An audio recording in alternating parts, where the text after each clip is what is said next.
Nobody would have thought that I would be the one. Rhyner, Sports Talk. Baseball, baseball, baseball, baseball. Oh, with the big mic. Oh, okay. All right, yeah. Okay, now I get it. We got a lightning strike, boys. What happened over there, Grego? We had a little lightning strike right outside the window.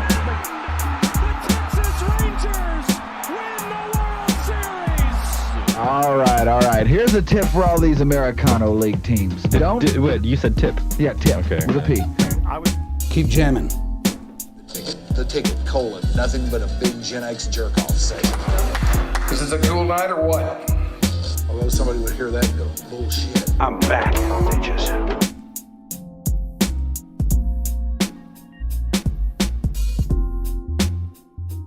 Why? No. Golly. We can't possibly do Why this. are we doing this? Okay, I don't the want longer you do this, is the longer I can set up stuff for our live stream. The hell? to. Why didn't you tell me this was about to happen? There was no heads up, God. no warning. What? Both of you. Yeah. Zip Man, I swear, everybody. no notice whatsoever. Not like I said 5 minutes, 10 minutes. It's just 35 sad. seconds. It's time Just to go. no communication here. I know. Awful. And these are your friends. They're your employees. They're your friends. For you both. Love you. Love you too. All right. It Anyway. is time for another episode of Your Dog Companion, this being episode number 255. 5. Wow. I just want to say something real fast. Oh. Mike said he's only got 2 of these left in him. I do. Oh. I do. I'm a witness. Big day He for did us then, say I that. guess. I told him I did that- say that, and it's absolutely true. I don't told him believe that it. He better plan better for 257 then. It's going to be What a do you big mean? one, I guess, with What do you mean I better plan better? I never planned for any of them. Levi Weaver has no idea what he's getting into then. Oh, man. We're gonna bring the bat out. and He's everything bringing and 2 not- bats. He's been known to leave without notice. Yeah. That's right. He's been known. He's going to hate me even more now. Well, guess what time it is? Oh. Tell us. It is time for the 5th annual Giving Moss Golf Classic. I mean, it's not like time like in the next 10, 15 minutes or so. It's not happening right now. No, it's not happening right now. We are but not in tournament. We are not in tournament. But it is time for us to start thinking about this because it's coming up on the 24th of September. It will be at Tennyson Park Golf Course. It benefits Giving Moss and the Dallas Amputee Network. And we have one example of each in here with us today. Never been referred to as an example. Yeah. A fine example. Now, one was here for this last year. I was here I was just here promoting and talking Yes. about sharing about Giving Moss. Yes.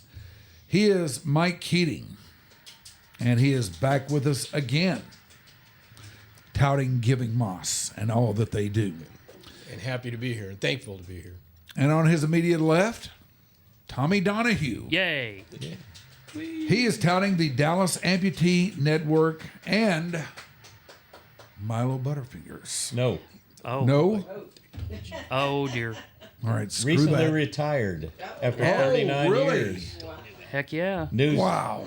Breaking news, Mike. That is breaking news. Are you totally disowning them then? Well, I didn't say that. Okay. but Just actually, making I sure. You took scared a the hell out of me. Took a job yesterday as a consultant at Barley House. Whoa. Whoa. Well, Breaking now. news. Breaking news. Boy, that is Man. breaking news. We've been there a time or two. Yeah. Yeah. Yeah. I Well, think we you have have. a little history there. Yeah. I got a little history there for Yes, sure. Absolutely. So what is your role there going to be? I am a consultant. I am. You tell Scott Cecil how to do his job better? Well, we're going to work together, Scott and I. Oh, okay. Yes. Okay. Yes. How do we feel about consultants, Mike? Oh, yeah. Yeah. How do you feel? Yeah, about Shoopy's got thoughts on consultants. I do. And what are those? I was told once by a great man that consultants are like pigeons. They fly in, shit all over everything, and fly out. So how do you feel about your job, Tommy? Well, that may be the case, and it may not. Yeah. Either way, I'm sure you'll do it well because There you go. you I are got a little history. You do have a little history. Yeah. You've seen You some might know a thing or things. two about it. Yeah. You've seen it done right, and I bet you've seen it done not so right. Exactly. As you've made your way through it. Yes, Milo's was a nice run, 39 years. God, I think can't I imagine figured doing out- anything 39 years. I can barely imagine doing anything 39 minutes. Well, I would have done it till the day I died, but as things would have it, somebody swooped in and picked it up a couple of years ago, and it really wasn't my scene anymore. And, you know how that works when somebody new comes in, Mike? You have no idea what kind of knowledge I've had of that scene. I know you do. So I tried for 2 years to do the corporate thing, and it wasn't my scene. I'd never done corporate. I'm 67 years old now, and I couldn't do it anymore. So It's too late to start now. nope, it sure is.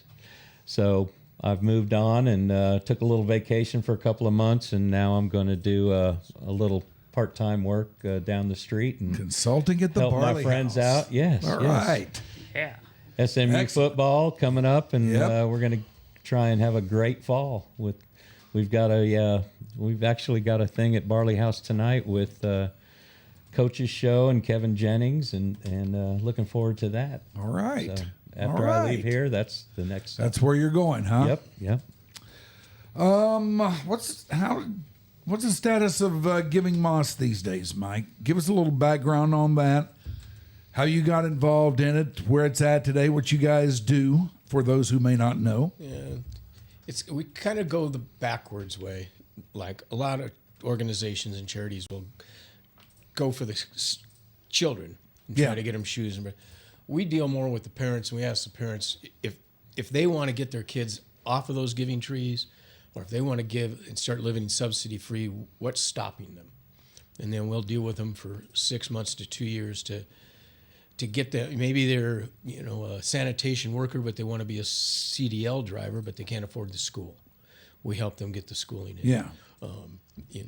Maybe they're driving without a driver's license. We clear up the hurdles to help them get a driver's license so they can drive legally.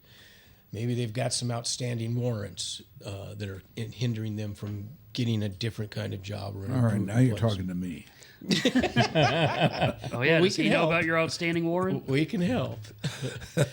Yeah, we've taken care of warrants in several counties and things.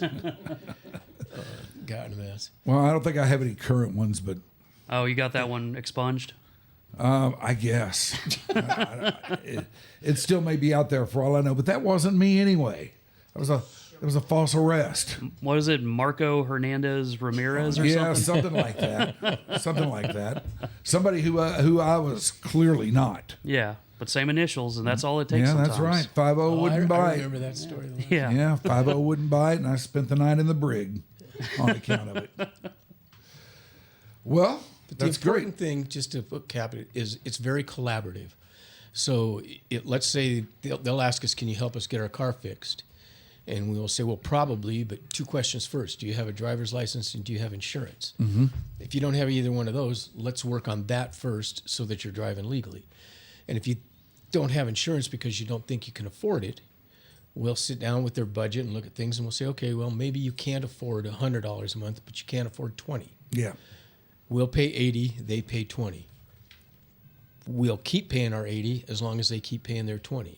And then eventually it'll become 50-50, and then eventually they'll take over all of it when they've graduated the program. So How does somebody get in touch and fall in with you guys if they want to? there's several ways. Many other nonprofits refer their graduate programs from, like people that have graduated from Family Gateway, Exodus House, Restored Hope, the VFW. Well, they don't necessarily have a program. They will, when their people have reached the graduation of their program, then they're kind of out and on their own, and they don't really understand how to attack their credit, how to attack getting how to go apply for a job, or how to go ask for a raise. So we sit. And you guys teach them all that, or work with them on all that stuff. Huh? Absolutely. And let's say they've got creditors, they've got or in collections, and they've got 3 of them. We'll call 2 of them, and we'll negotiate it down and get it down, and then we'll set up another payment plan like we did with the insurance. And then once we've done with the 2, we hand the phone to them and say it's your turn. And do they know what to do by then? They fudge through it, but yes, the idea is for them to. You can't know until you try. Yeah. Can you help Ashley? Yeah. I'll answer that. No, you can't. I knew it. I had a feeling. Lost cause. Well, The average family, their credit score will raise by 70 to 100 points by the time we're through. how long does the process usually take? I'm sure it's varied. It's very varied according to the needs and the ambition of the families. Generally 6 months to 2 years. If they haven't gotten there by 2 years, we're not going to. But we do, and when they do make it through, we've done some really good things. Like we just gave away a car, or gave a young mother a car, who totaled her car, and I mean like literally 2 days ago. She had totaled her car. She had just gotten a job. She was just being able to support her family, and she totaled it. So it's not the premier car, but we got her one. And in the last 3 years, we've given some families that have really, gotten their credit score, they're paying their own rent, they're standing on their own, they've got that. And we've been able to work with Planet Ford to get them last year's was a brand new Ford Fiesta. How do you guys find people to work with, and what kind of criteria do you have? For the families? For the families. Somebody in the family has to be working. We're offer a hand up, not a handout. So they have to be kind of being able to sustain themselves, but they're just struggling. They don't know how to get any further than just meet the rent, meet the bills, meet that kind of stuff. And they've got these hurdles. They maybe have these warrants or these credit issues, or maybe they want to be a different kind of career, but they don't have the means to go and get those certifications or schools. We put a couple through college. So we help out with them. We don't pay the whole things because we don't have those kinds of resources. But And do they come find you, or no? I see what you're saying. No, they are generally nominated by Family Gateway, Restored Hope, somebody. And then you fill out a nomination form on our site, and then it goes to our nomination committee. And if I hate to say it, but if there's really nothing we can do to help them, we have to say sorry. We're not. But if they are legitimately trying and struggling, and we feel like we can make a difference, we call it changing lives, one family at a time. That they can really do it. Then they go to the committee says yes, and then it goes to the board. I had to do that. I needed to get some separation from my picking the families or doing that kind of stuff. Yeah. And do they have to come in and interview with you? Oh, yeah. But, we've had families that have interviewed and said they don't want the help because they don't want to reveal what their incomes are, what their bills are, or what they're helping and stuff. So, does that happen often where somebody thinks they want to do it and comes in, takes a look around, and says, nah? Not often. I'd say probably about 1 out of 10. Yeah. Or they'll get into it and go, oh, I didn't know I was going to. We had one mother say, well, do we have to do this every week? And in the beginning, it is every week. And after that, it's like monthly. And then it's every 3 months or whatever. And I said, well, we don't have to do it at all. Yeah. There's a way out here. And quit anytime you want. Well, that's great work you guys are doing. But thank you. We knew that. It's, that the whole charity scene is a pretty expansive situation, It's getting more and more struggling, is it not? Yeah. What kind of shape is it in now, say, compared to like 5 years ago? Or is there any difference, really? We've grown from a family standpoint. We've grown financially. It's pretty close to running around the same thing. And each family, This is the part that is the hardest. Each family takes between 10 and 25,000 to actually make a total difference in their lives. Yeah. So, so resource-wise, it's a little bit better, but it's not better enough that we could add 5 more families or something like that. That is probably the limitation of being able to help more families, is not having.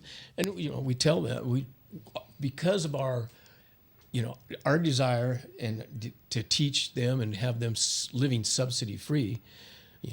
We don't apply for any government grants because we'd feel that'd be kind of hypocritical. So now we do apply for foundation and other grants. But So where do your resources come from? golf tournaments and our annual event. Hell yeah. Hint, hint. Yeah, that's really. Yeah. That's pretty much. Yeah, that's where we come in, folks. That's Hello. right, yeah. Yeah. About how many families are you helping at a time generally? Between 3 and 6. Okay. Like right yeah. now, there's 4, and there will be 6 by the golf tournament because we have got 2 in the cropper. All right. And Uh-oh. sorry. Oh, Excuse me. shoopy. So, do families just find out about you all, or does somebody recommend you, or how does the hookup process if go? another organization doesn't nominate them, then we've had employers nominate families because they know somebody's got this, but they can't give them the training or whatever they need to get up there. Yeah. And then yes, if you're a family out there and you feel like you want to go through it and stuff, you can nominate yourself. How'd you get involved in this? It was purely, not on purpose. I can tell you that. Now, what did you do, or what do you do, work-wise in your career? Well, previous to this, I spent 7 years in the cabinet with Governor Janklow in South Dakota.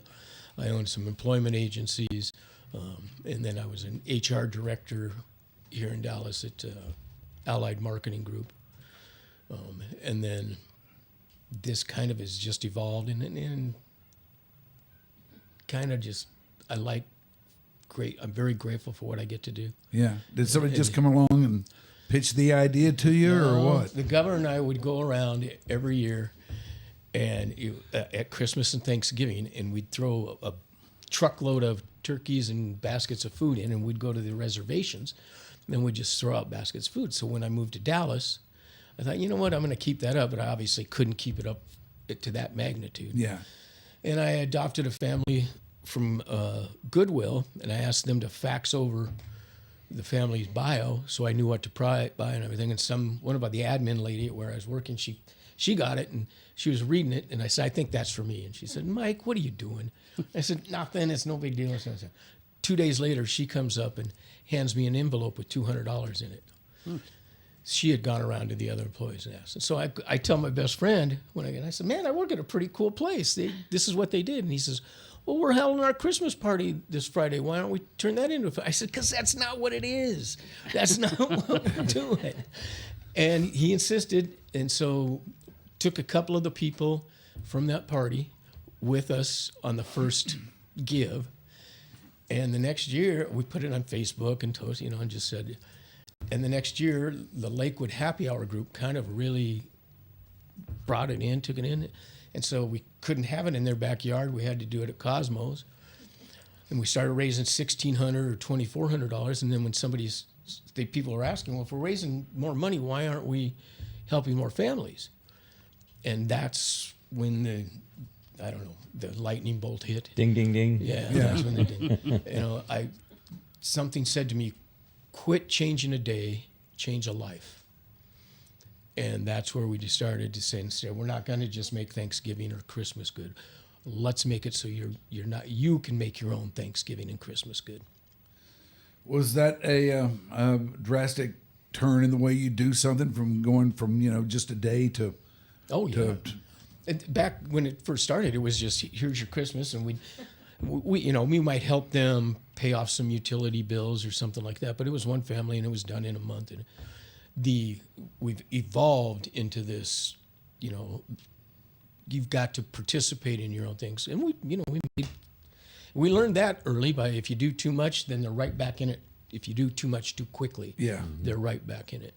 So no, it's evolved all that, and we've had everything from, we had one family called the Bradys, because they were 3 of his and 3 of hers, and they got together and everything. He had warrants. Talk about warrants. He had warrants all over, and we got him his first driver's license at 37 years old. Hell yeah. Clearing that out. Yeah. So That's awesome. It's good work, man. Was he a good driver? well, you know the end of this, don't you? Oh. Well, he was. But, I mean, this is kind of the reward. About 6 months later, he got a speeding ticket. Ah. And I'm like, Zeke, do you know what this does to your insurance and how much it's going to be? And he's like, yeah, I know, it's bad. But he always had this kind of like half grin on his face. And I'm like, are you taking this serious? Do you understand what this is? And he said, Mike, it's the first time I've ever been pulled over that I knew I wasn't going to get arrested. I love that. That's awesome. Yeah. Something to be said for that. Yeah. So we've had a gal that we took care of 7 or 8 of her warrants. And she said, you know what? I probably could have done this, but I couldn't have done it if you hadn't shown me how. That's It's a big part of it. and just not being afraid, And tell us a little bit about the golf classic. What's going to go on there? How that got started, and all that. It got started so we could help more families. I mean, that was it. And and just it's kind of evolved throughout the year. And now it's truly one of the things that people ask, when's your tournament going to be? And then this year it kind of evolved, and I went to Tommy and said, we kind of do some of the same things as far as helping families get to themselves or take care of themselves and thought that because that charity dollar is really harder to get to find nowadays, we thought by expanding your participation, being able to help 2 organizations instead of just one, hopefully that would incentivize some people to get And more we've involved. worked before together. I used to be on his board, and we've done crawfish boils benefiting both outfits. So we're very involved in East Dallas and the charity scene, and we have a lot of the same people that support us. And so it was a no-brainer to team up for this. So. Well, tell us a little bit about the network and how it works and everything. Well, the Dallas Amputee Network, next year will be our 25th year, I believe. We started in 2002, and I became involved maybe 2004 or 5. I had James Ragland, who used to write for the Dallas Morning News, wrote an article. I used to sit next to him at the Oasis down in Greenville. And he asked me my story, and I told him, and he said, well, what happened to the woman that pulled over and saved your life on the side of the road? And I said, I don't know. I said, my mom has her name written down, but I was in intensive care, et cetera, et cetera. By the way, I got hit between 2 cars when I was 21 years old, lost my leg. So this is 25 years later. He writes an article in the paper about me trying to find the young lady that helped me that night, which he did find her. And through that article, a couple of young ladies came to the bar at Milo's and said, hey, we've got a support group, this little support group for amputees. We'd love to have you come. And I said, ladies, I don't need a support group. I'm fine. Look at me. I'm running a bar. I'm walking around on a Friday night. And they said, no, I don't think you understand what we're asking. We need you to come and show people that you can be a productive, active amputee. And I said, well, you're nice ladies. I'll go once or twice. Well, yeah. Here I am years later running the whole thing. So, that was an eye-opener. I went to a couple meetings and immediately was just blown away by the stories of the, it was a very small group at the time, maybe 10, 12 people coming together. But they would tell their stories, and then what I did find out was I had an opportunity to go to hospitals and visit other amputees. And someone did that for me when I lost my leg, because I didn't know any amputees in 1981.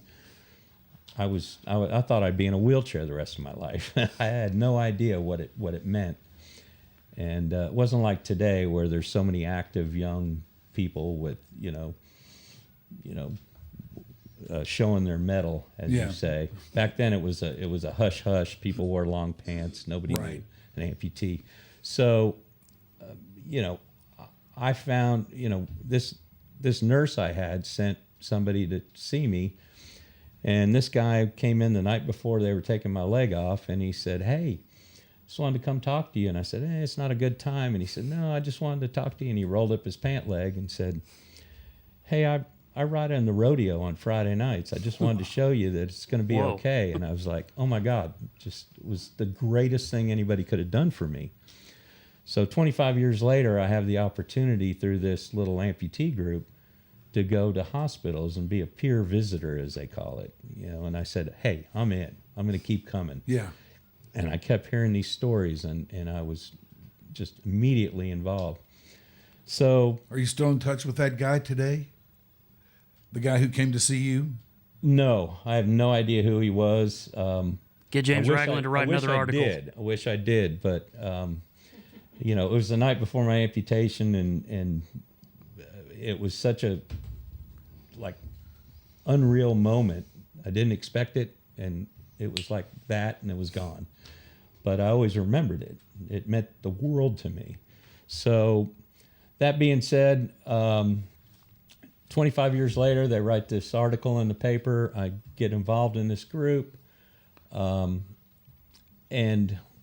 I'm an active member for a few years. I get to do hospital visits, and one day I'm out having our Sunday brunch. We had a little group that would get together here in East Dallas, and we're having some mimosas and Bloody Marys on our Sunday deal. And somebody says, "Hey, Tommy," he says, "when are we going to do another leg party?" So I'd get a new leg, and we'd christen the new leg by drinking beer out of it. And I said, "I don't know." I said, "I'm not getting a new leg." And somebody in the group says, "Hey, maybe we can do get people to pay to drink out of your leg and raise a little money for a charity." I'm like, nobody's going to pay to drink out of my leg. That's ridiculous. So a couple of more Bloody Marys, and the next thing you know, it's like, well, maybe we could have a party, raise $1,000 for this little amputee group I'm part of, right? Make some T-shirts, get a band on a Sunday afternoon at Milo's. I got the venue. Let's do it. So, first year we raised $3,000. Everybody has a good time. We have T-shirts, a band, etc. Well, let's do it again next year. $8,500, then $11,000, then $20,000. We're in year 17, October 18th at the Barley House. We've raised $750,000 after expenses for the Dallas Amputee Network, which is now according to Google and AI, the largest in-person support group in the country for amputees. Wow. So, damn. And Good for you, man. yeah, so it's become my life mission. I actually was having a discussion with your grant writer, Mike, that you turned us on to yesterday, and I was talking about how when Legapalooza started, that in the beginning it was an excuse for me to throw another party. 'Cause I was in the bar business. Yeah, sure. Any excuse to have a get together, get your friends together. Okay, it was a party. Okay, for 2 or 3 years. And then after 2 or 3 years, I started spending the money, or our group started spending the money to send our members to the National Amputee Coalition conference every year. So we'll pay all your expenses, we'll pay your airfare, hotels, everything. And we were sending people, 8, 10, 12 people the first couple of years. And these people some of them never been out of Dallas, never been on a plane, never done anything like that.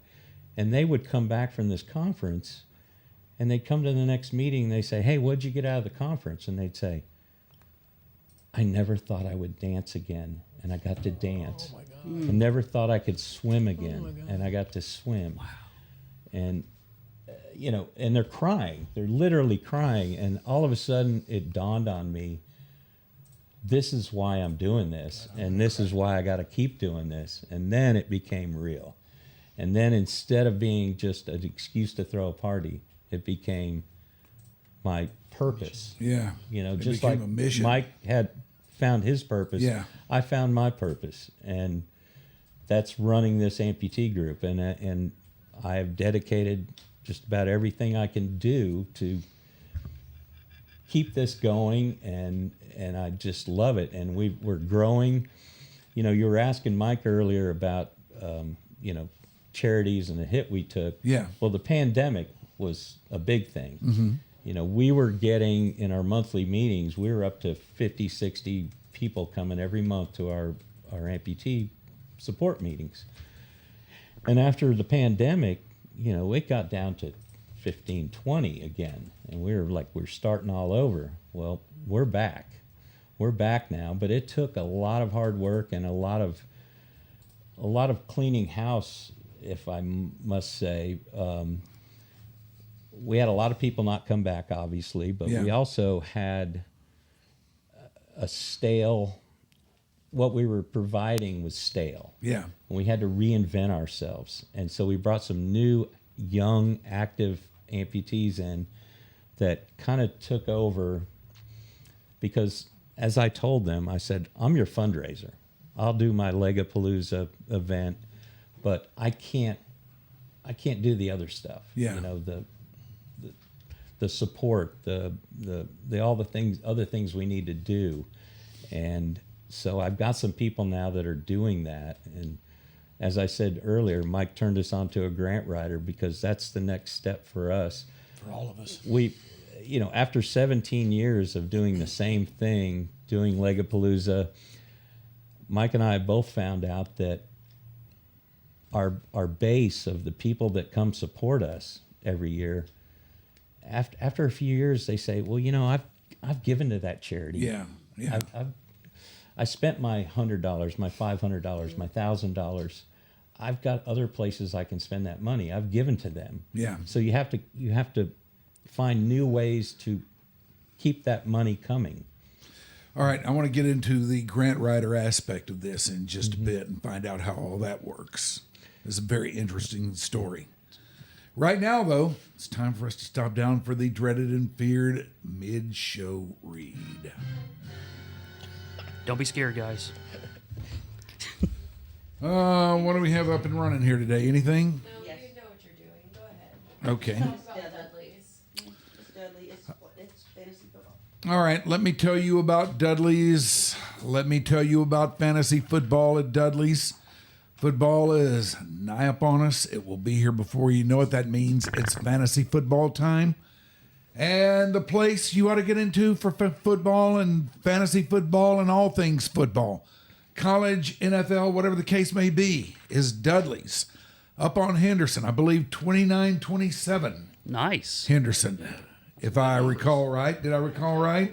You nailed it, Shoopy. It's right around the corner off of Central Expressway, just a little bit to the southeast of Central and Henderson. And we've done some stuff up there at Dudley's over the last few weeks, and I can tell you, it's a really neat place. We do the OG every month there at Dudley's, and if you like to just go hang out and watch football or any other sport, Dudley's is the place. Food units, divine. Beverages, all you could possibly want can be found at Dudley's. Vibe, immaculate. It is a really cool place. I'm very glad we found it. Very glad to have Dudley's involved with our little podcast here. And I dig it, and I think you will too. So give Dudley's a shot for all your football and sports and fantasy football needs and what? Remember, this is their first rodeo. Their first year anniversary is coming. Hell yeah. Oh, that's right. Dudley's coming up on its 1 year anniversary. So this is definitely the time to check out Dudley's. We go there a lot. We dig it. We think you will too. It is Dudley's, 2927 North Henderson in the D with Lobster Fest coming up. Lobster. Oh, and yeah, they got a Rockwall location too. So check out Lobster Fest at Dudley's in Rockwall. Going on right now. It's going on right now. Right now. I'm winging this right now. I'm so proud of You you. did great. You're doing so great. Yeah, you did wonderful. You think? You've hit Yeah. all the points. They're also about to start a whole live music series up here. Oh, they are a live music series. Do Well, they have any TVs? Just a few. They have one or two. Yeah, And they have a ticker.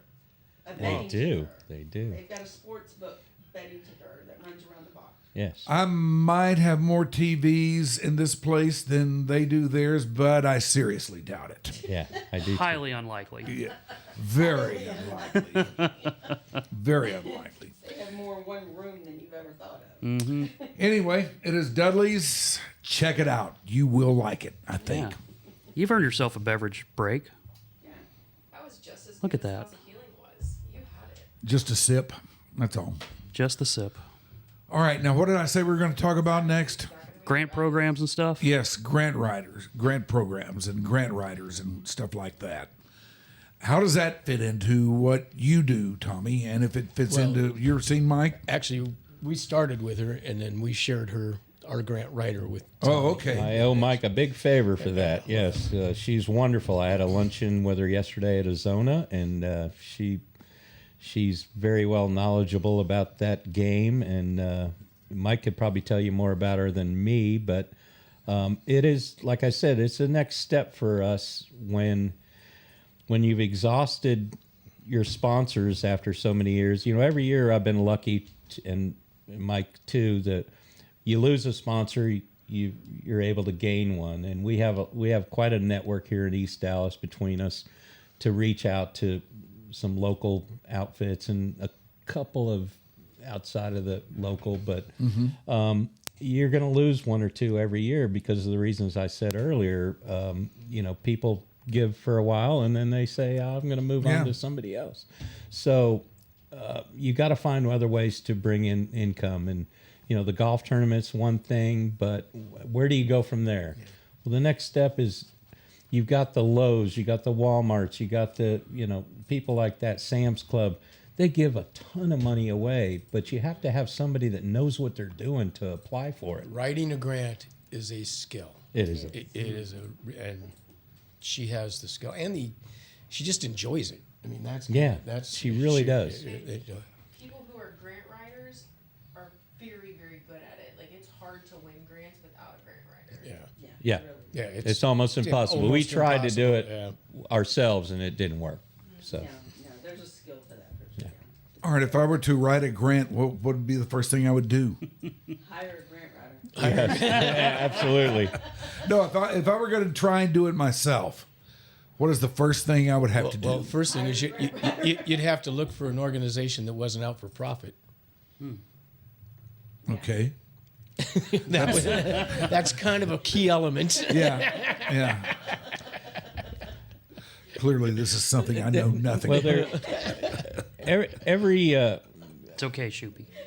there's a lot of family foundations out there that have grants, but they're designed for certain things. So grant writers are good about going out and finding a grant writer that wants to give to, let's say, medical, you know, people that need, you know, like amputees, okay, for instance, or they might be giving to autism outfits. You know, the grant writers are good about finding family foundations and things that are giving grants to certain things. And each foundation has kind of got their unique set of things that they focus on. And they've got to go in there and say, this fits Dallas Amputee. This fits Giving Moss. Yeah. And, you know, we were fortunate. I mean, she's been really good for us, and I know she's going to be good for you. You know, been really good. And she played a big role in us receiving the Dallas CEO Family Mobility Forward Award this year. Yes, And that's so. Yeah, he won that D magazine. Ooh. That award. Excellent. Thank you. Excellent. Well, it's excellent. It's great work both of you guys do, man. And I really enjoyed. I know I'm full of really stupid questions because I don't understand it all. Those are the best ones. Yeah. Those are the best ones. But they don't give really stupid answers, so that No. that works out for us. That's right. But I would be remiss if I don't slip this in quickly. As Tommy said, he was on our board in the infant days of things, and you talk about a consultant. Tommy was a consultant. He really helped us lay down a foundation to get to where we are. So Takes a village. it takes a village. It does take a village. So But Well, you guys are providing it. You guys are providing that village for a lot of people. I'm sure they appreciate you. And it's guys like you that make our Fairburg a great city. you know what? We're very blessed, all of us, and to live where we do, to have what we have. Yeah. You know, I think about it every day that, you know, I could have been born in Kenya or wherever. Yeah. But I was born here, and I have a lot of gifts, and it takes nothing to give back with what we have. So that's what you got to do. Give back, because we're very lucky. All right, if somebody is watching this and they wanted to get involved with either of your organizations, how would they do that? websites. Google. Yeah. Google. All right. Always Google. DallasAmputee.org, Pick up- Legapalooza.com. You know, all the information's there. GivingMoss.org, Facebook, whatever. Google. In other Google. words, You can Google. yeah, Yes, Yeah. yeah. They're out both there. The are internet. Pretty and you can find them. yeah. It's Excellent.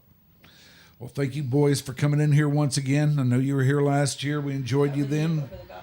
We enjoyed you now. What? oh, didn't you? Yeah, we need a little more info on the Plus, golf you tourney. didn't mention that Ellie Belfour is playing at the tournament, and you're Oh, yeah, that's right. Eddie you're, Belfour. and you're going to Okay. be broadcasting. Okay, yes. A few more things about the golf event that's coming up, the Giving Moss Golf Classic. We thought we could just tell people to Google it, but apparently Yeah, not. we could, but while we got you, let's tell you. Fair enough. It's Thursday, September 24th. Tennyson Park is the place.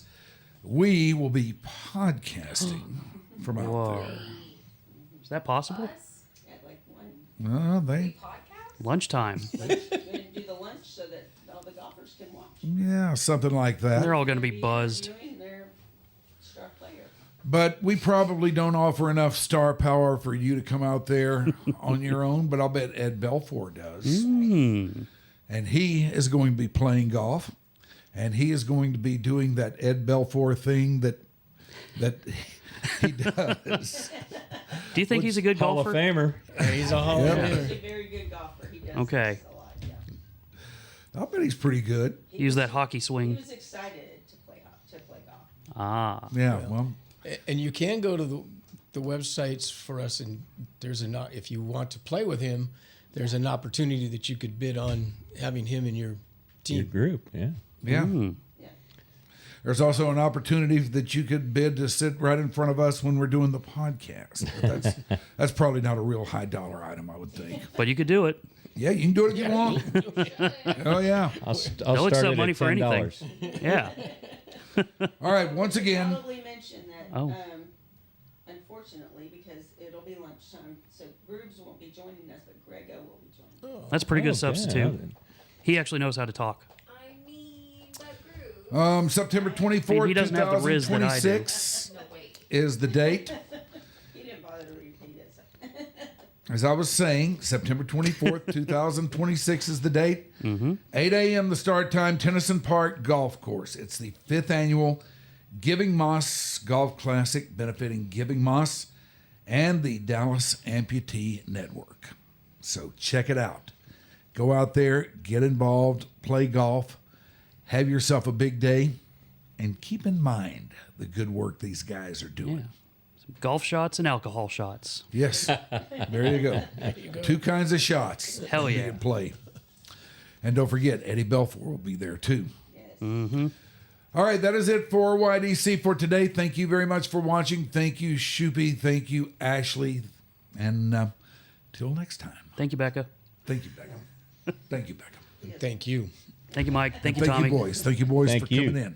Thank you, Shoopy. Till next time. Bye.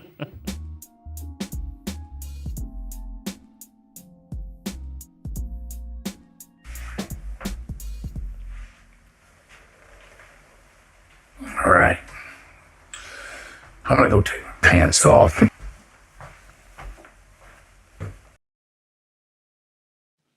Your Dark Companion is a Stolen Water Media presentation.